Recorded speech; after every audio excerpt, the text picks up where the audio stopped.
Well, Tony, Nunes also repeated something that he said last week, that there is no evidence President Obama wiretapped Trump Tower. Jeff, thank you very much. I have questions. I have many questions. I guess the first one would be, what are the next steps? How far into the future can we look? The next steps on the investigation, the government's investigation here? Well, not too far into the future. This is the House Intelligence Committee that's going to move forward with these hearings. The question is, will Paul Manafort, now that he has volunteered to testify, will that be in an open session or a closed session? Also, we're going to try and find out when he will testify. So that's still out there.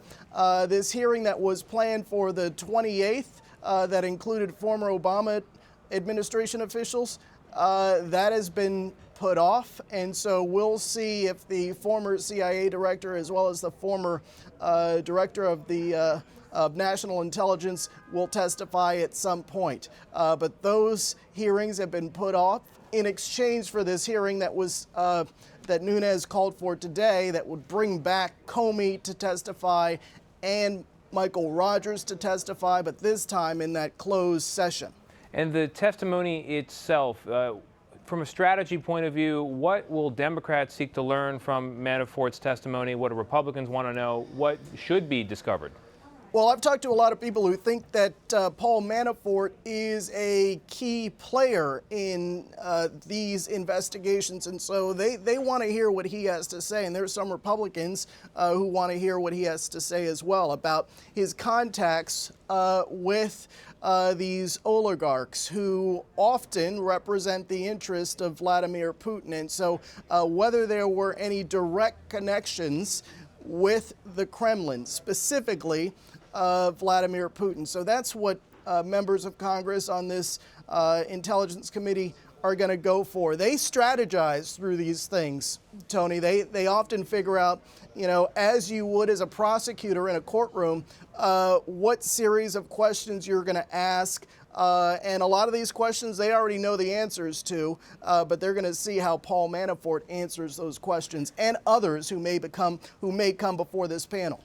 And in terms of what is on the menu here, we've got Paul Manafort is going to testify. Are there other Trump associates that have already confirmed they will testify? And if not, who might? Well, yeah, there are other people now stepping forward, volunteering. All of a sudden, we have Roger Stone, and I've talked to him in the past, and he has always, when I've talked to him at least, been willing to come forward and testify. Now he's formally requesting to come forward. You also have Carter Page, who's another name that's been tossed around in this thing.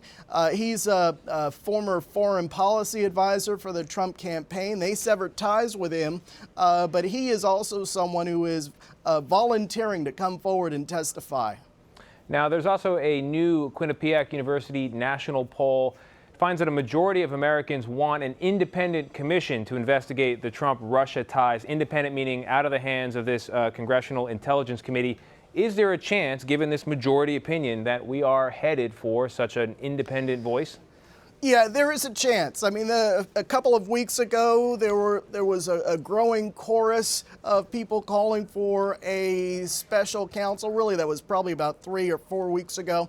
Then that sort of died down. But in the last week, the chorus has sort of kicked up again in the wake of how Nunes handled the information that he was talking about, the surveillance information that he took over to the White House and briefed the president on. Since that incident, there have been more calls for an independent commission or committee to look into this. Not only from Democrats, there are some Republicans who are calling for the same thing.